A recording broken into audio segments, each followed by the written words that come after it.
Começando a entrevista aqui com o professor Renato Muniz, seja muito bem-vindo ao programa Movimento aqui da TV Câmara, professor. Vamos falar um pouco, né? Quer dizer, vai ser pouco, falar sobre a vida de escritor, uma passadinha no meio ambiente que não pode ficar de fora, já que você é um especialista na área também, né?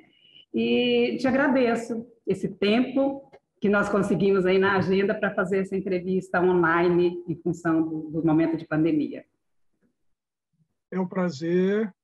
É uma satisfação muito grande, acompanho as suas iniciativas já há bastante tempo e estou à disposição. Você faz parte da Academia de Letras do Triângulo Mineiro e agora mesmo na pandemia você produziu e lançou, se não me engano, 2 livros.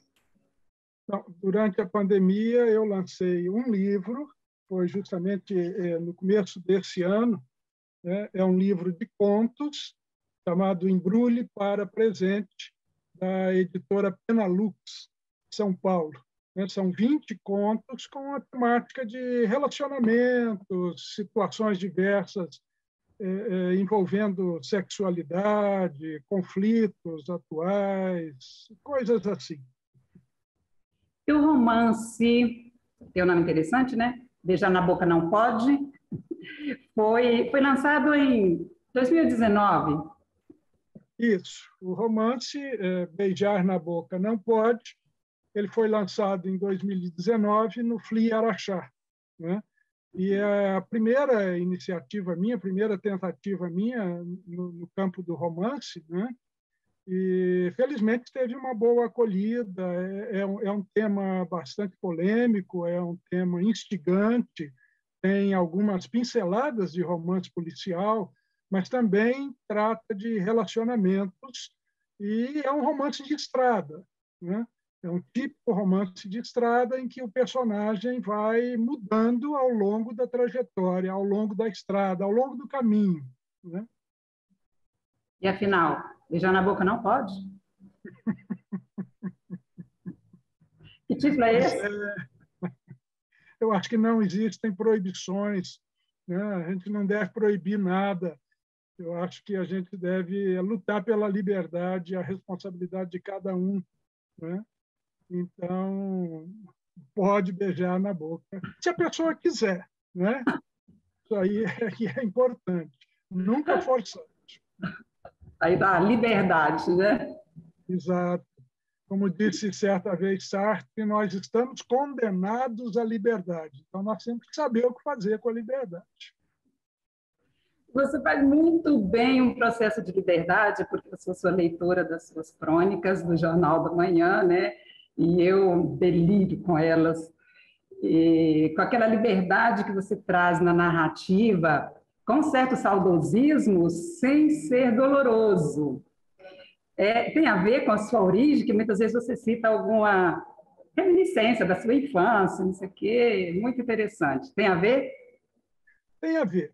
Mas as crônicas é o meu gênero, digamos assim, preferido, né? É o gênero com o qual eu trabalho desde a década de 1980. Então, já são quase 40 anos escrevendo crônicas, ainda tenho muito o que aprender. É claro que as crônicas estão relacionadas à memória, ao dia a dia, mas são memórias inventadas, né? É uma contradição, tá? Mas são memórias inventadas. Necessariamente, aquelas coisas não aconteceram, mas é inevitável, por exemplo, acordar de manhã cedo e olhar pela janela. Isso aí é um fato, é o cotidiano, né? Então, nesse sentido, isto é real.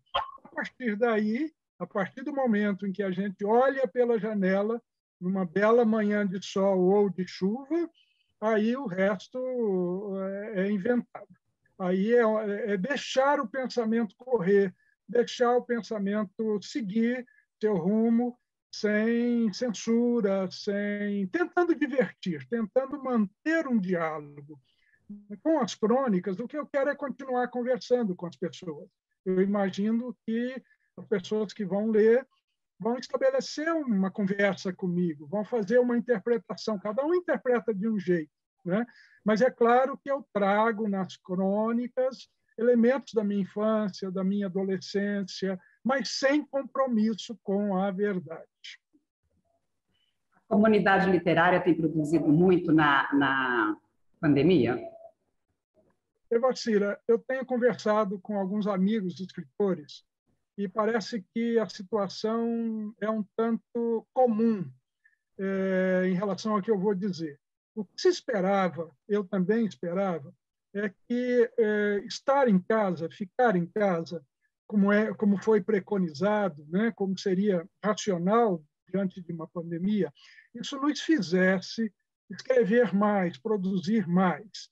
Mas o que eu tenho ouvido e tenho conversado com as pessoas é que os afazeres domésticos, as preocupações, as notícias, a novidade da coisa acabou atrapalhando a produção. O que se esperava, né, no sentido de que isso pudesse, a inflexão, a solidão. Tem muitos autores, tem muitas autoras que estão sozinhos em casa, né, apesar da internet, apesar da televisão, mas muitos acabaram ficando isolados. E, ao contrário da expectativa, esse isolamento ele não permitiu uma maior produção intelectual, literária. No meu caso, eu até confesso que senti e sinto ainda uma certa dificuldade, porque o meu material, digamos assim, o meu material é a vida. O meu material são as pessoas. Eu gosto de olhar, de observar, de sentir, de participar. Eu não sou um sujeito introspectivo, isolado, eu não gosto do isolamento. Então, eu sinto falta das conversas, eu sinto falta do boteco, eu sinto falta de sair com os amigos, amigas, de ir a cinema, teatro, shows de música. Eu sempre gostei muito disso e eu acho que esse é o material do escritor. É claro que o escritor tem um material seu, que vem de dentro, mas no meu caso, principalmente nas crônicas, eu gosto de observar. Estando em casa, isso não é possível. É claro que nós produzimos, eu também produzi, demorei um pouco, confesso, eu estava sentindo uma certa dificuldade de produzir, de refletir sobre a pandemia, porque foi uma agressão muito grande, continua sendo, né? Uma agressão à vida, uma agressão ao nosso modo de vida, ao nosso modo de pensar. Então, eu demorei a refletir sobre a pandemia. Acabei refletindo de forma irônica, mas já produzi algumas crônicas irônicas sobre a pandemia. Mas, por trás da ironia, não deixa de ter uma reflexão, não deixa de ter um pouquinho de tristeza, né? De pesar, porque, para mim, o que perdemos nesse período, nesse processo de mais importante foi o contato humano. Mas, em nome da vida, isso tudo vale. Tem algum projeto novo para facilitar, para romper um pouco com esse isolamento e continuar escrevendo e apreciando, contemplando outros cenários? Literariamente, eu pretendo continuar pelo caminho dos contos, né?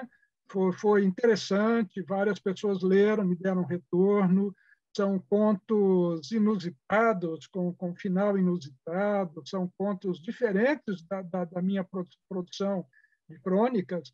Então, eu pretendo continuar pelo caminho dos contos, porque o conto é completamente diferente da crônica, né? O conto é uma invenção completa, o conto não tem nenhum compromisso com o cotidiano, né? Tem compromisso com a realidade, porque toda literatura tem compromisso com a realidade.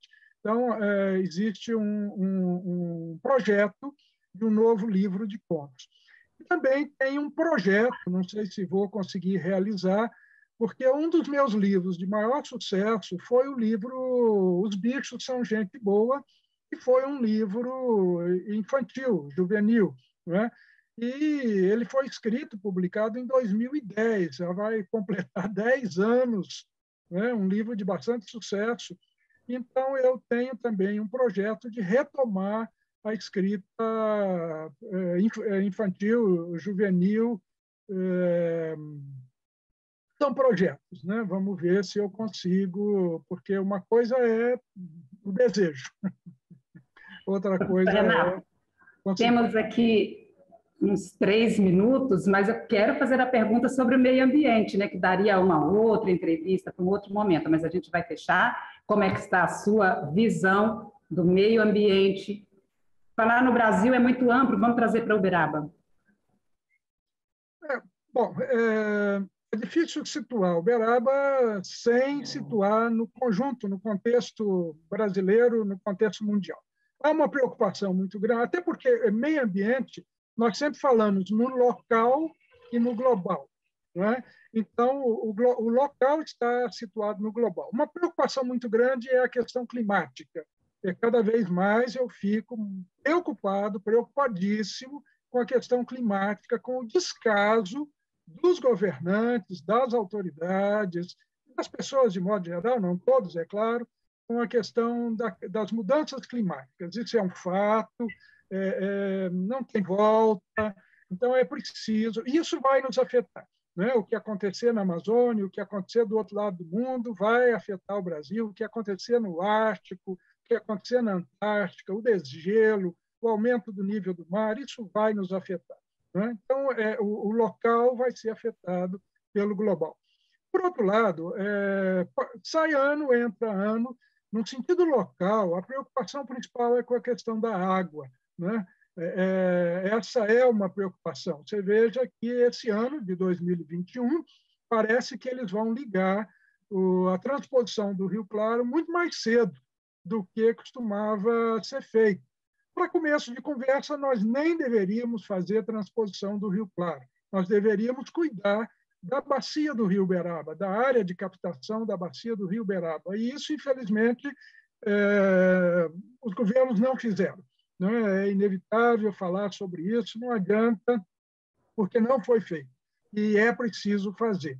Mas veja você que, por uma questão global e por uma questão local, nós, se concretizar de fato, quer dizer, eu não tenho condições de prever o futuro, nós teremos, sem dúvida, problema com água, a não ser que chova. Né? Então, essa questão da água, os governos vêm negligenciando há um certo tempo. Então, essa é uma preocupação. Né? E outra preocupação, e que parece que foi piorada com a pandemia, é a questão do lixo, é a questão dos resíduos urbanos, de modo geral. Aumentou, né? Por incrível que pareça, a geração de resíduos. Né? E essa é uma situação terrível, porque nós estamos despejando, jogando lixo, né? Resíduos que poderiam ser reciclados, poderíamos ter investido na coleta seletiva, poderíamos ter investido em reciclagem, em redução, em reutilização, mas parece que, infelizmente, a sociedade negligenciou neste aspecto. Então, em termos locais, são as duas coisas. É claro que a gente poderia falar de arborização, poderíamos falar da ausência de áreas verdes, de parques. Né? Existem, mas é muito pouco, Evacira. O que se faz, o que se tem, a consciência, as atitudes ainda são insuficientes em relação ao que a gente precisaria. Isso me deixa muito preocupado e, ao mesmo tempo, chateado como cidadão, como pessoa, como ambientalista que eu sempre fui. Bom, eu entrevistei o professor Renato Muniz, escritor, ambientalista. Gratidão por estar aqui com a gente. Eu que agradeço, Evacira. Um abraço. Pode acompanhar esse programa também, depois no canal YouTube. Agradeço a sua companhia e até breve com outra entrevista.